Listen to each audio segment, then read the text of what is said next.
This week we saw Two Guns, and Fat Kid, I'm happy you're here. Not just because it was called Two Guns and it's the two of us, so that works out good. Yes. But I kind of don't know what to say. I can't figure out exactly how I feel about this one, but hopefully you'll help set me straight. All right. This movie here has action and it's got a good plot. And they have a lot of characters. And the fun thing is they play off each other well. And the best part is you got one character who's like serious with the whole thing, and then you have the other character who's the opposite side of the spectrum. Hmm. Uh, Denzel Washington's straightforward character in this movie. Mark Wahlberg's is the offbeat character, and they play really well together. And I think it's great because when you try to have like one character be both, it doesn't really work. Hmm. It takes the kind of same chemistry that they used for Danny Glover and Mel Gibson back in Lethal Weapon. A little bit. The story essentially in this one, and Denzel Washington plays an undercover DEA agent, while Mark Wahlberg is special ops, and they're essentially in a program undercover against each other. It seems. And long story short, they pull a bank job that sees them take a lot of money from a very scrupulous. $43.25 million. Spoilers. Not spoiler. Oh my god, that's the only reason I went to see the movie is to see how much they took. You were killed the mystery, though. I know. So they take it from a very big, bad group of people, and they end up having to work. I don't know if they'd like to be called bad people. They could be watching this. You know our word is different. They're everywhere. But yeah. So they have to team up here, and going back to what you said earlier, what really sold the movie for me was the chemistry between Denzel and Mark Wahlberg. The friendship there really shows. I love the banter between them, which thankfully takes up a good chunk of the movie. Yeah. And you can't have a movie you have like the two main characters that can't work off each other. Mm. It just doesn't. You can't.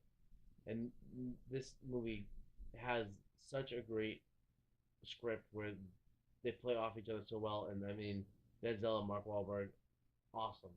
This is the second Mark Wahlberg movie we've reviewed, and thank God. Unlike the other one, that was based on a true story that they turned into a comedy where people get killed and everything like that. This movie isn't based on a true story, so it kind of made it easier to like enjoy the movie. And Mark Wahlberg, he did a lot of great movies. I don't know too many movies that he did that I didn't enjoy. That's true. Though I would have loved to have Dwayne Johnson back in this one playing his character. He was good. I'll always say that he was the best part of Pain and Gain for me. But yeah, I mean, now what did you think of the action in this one? There's we were joking about it earlier. A lot more than two guns in this movie. Yeah.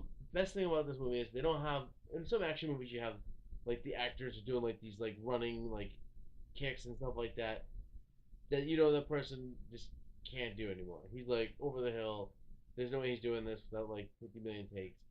Everything in this movie is done to where the actor could actually do these things. Granted, maybe not the marksmanship part of it, but I mean, there's nothing like over the top like oh my god, like he could never do that. Mm. Yeah, a lot of it is very down to earth.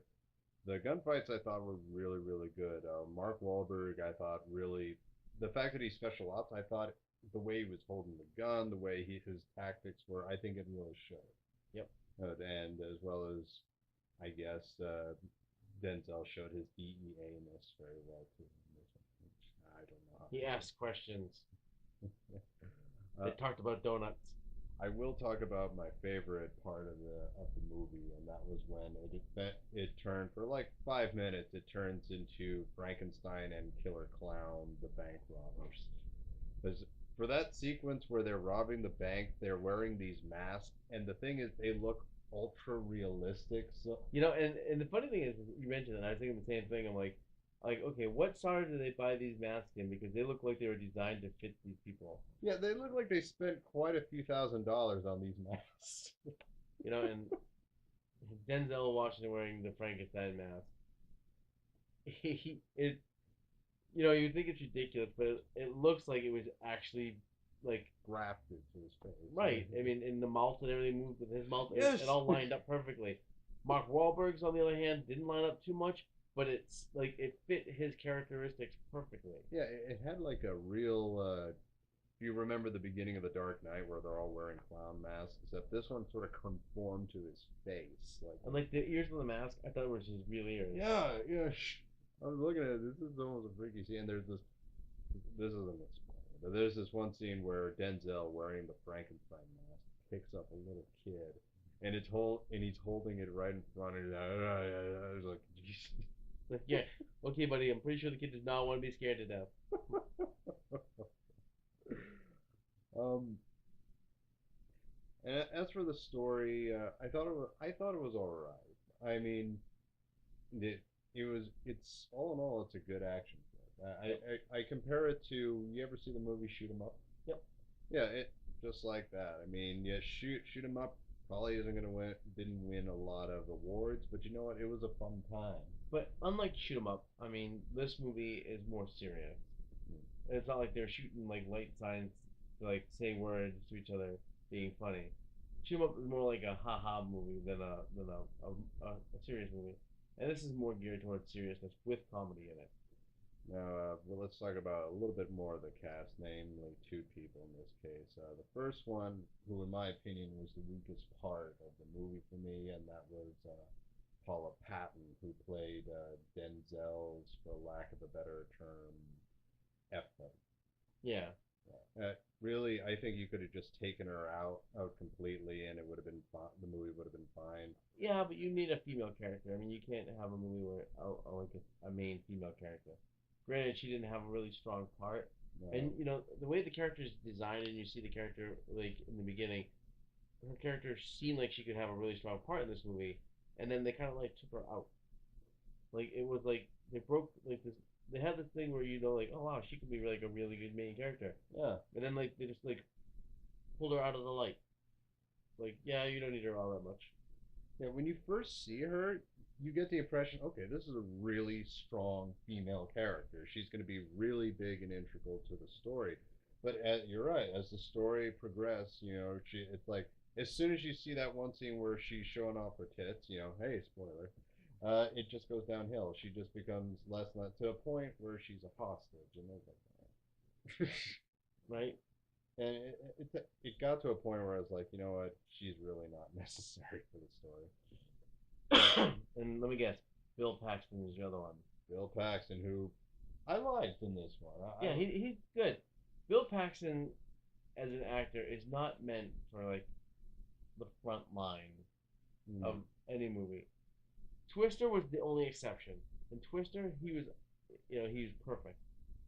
But other than that, he's he's not really a forefront for any movie. He's definitely a good like playable character. Here's another spoiler about Bill Paxton. He's one of the only actors to ever be in an Aliens movie and a Predator movie. He was mm, in Aliens, two Aliens. He was one of the Marines, and then he was in Predator 2. I did not know that. I thought it was really enjoyable as one of the antagonists. There's actually quite a few antagonists for the two guns to have to go up against, and the his from the first time you see him at the when he's talking to the bank manager, which another one of my favorite scenes, which I won't spoil, but I thought he really did well with his role. You could see what he was doing though, when he was what his character was doing as he was talking. Mm. Like I saw it, I'm like, oh no, oh no. And the thing is, it looks really good when he does it Yeah. in a terrible way. Oh, ugh. But aside from that, the only real critique I can give this film is the ending. I felt was a little rushed. It seemed to just tie everything up in a nice little bow really too quickly for me. But it was serviceable. I just thought, you could have stretched it out. I would have loved it if they took out each target separate. I thought it would have been great. But you know, because there's a whole bunch of bad guys involved in different groups, and they all know about each other. Yeah. So if, the way they did it, it's the only feasible way without being like under the microscope. Mm. Because you go after one group, the other two groups, like okay, we need to prepare. Mm.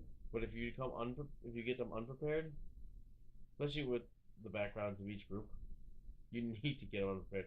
'Cause if you don't, there's no way two people are just gonna walk in there and do anything. Fair enough. So I guess it's time for our rating now. What do you think there, Fat Kid? I love that movie. I definitely want to see it again. I definitely want to own it when it comes out.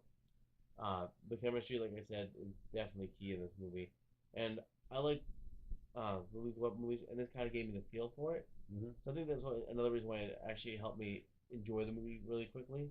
Like Mm-hmm. I got like attached to the movie like really quickly just by them talking to each other. In my opinion, while I don't know if it would put it quite on par with Lethal Weapon, which I actually have the Blu-ray somewhere in this house, it is arguably the best buddy cop movie I've seen in a long time. I like Mark Wahlberg better than Mel Gibson. Well, yeah, now at the But okay. in fact, no. If you took the two movies and watched them side by side, Hmm. I would take Mark Wahlberg's character in this movie over Mel Gibson's character in Lethal Weapon 1. Well, here's the thing. Character-wise is one thing, but if you're looking at the relationship between Griggs and Murtaugh and Wahlberg and Denzel, I think they're really two really different. Oh well, yeah, you got different backgrounds happening. Murtaugh and Riggs, they get like partnered up, Mm. and then you got Denzel and Mark Wahlberg's character, who kind of get put together, but they're not really working as partners. Yeah. I would say they're more on par with each other. I mean, no offense to Riggs, but it was obvious, not with Murtaugh, but it was obviously Riggs' show the entire Oh time. yeah, well, it's because Murtaugh is too old for it. Exactly. For this shit. Oh. But The Murtaugh list. but Denzel and Wahlberg, they do a great job of double teaming it, and plus, I could go on about the differences, but after talking with you about it, I had a good time. There are a lot of moments where you laugh out loud and have a really good laugh. Like I said, the chemistry is really there between the two characters, and they lead to some really fun conversations. I don't know if I can quite give it a full price ticket though, like I did last week. Name one movie you've seen where tickets are buried up to their head and shot. You're gonna use that to try to get, and then don't worry, they make it a big point to make it visibly CG heads that get blown up. Uh, you know what? It's a fun movie to see in theaters. You get a couple All of right, what's friends. your downside to it? Downside to it, Like, what draws you away from it? ending, Paula Patton, yeah, and I wasn't as high on the story as you were. So I'm not saying that you're wasting your money seeing it in theaters. You get some friends, it's a good time. I would give it a very high go see it at matinee. If you end up having to see it at nighttime, you know what? Don't worry about it. It's gonna be fun. $2 will not kill you. Indeed. $2? Is that it? Yeah, I think the matinee is like $8 and like the regular is 10. Oh, okay. Go see it at night then.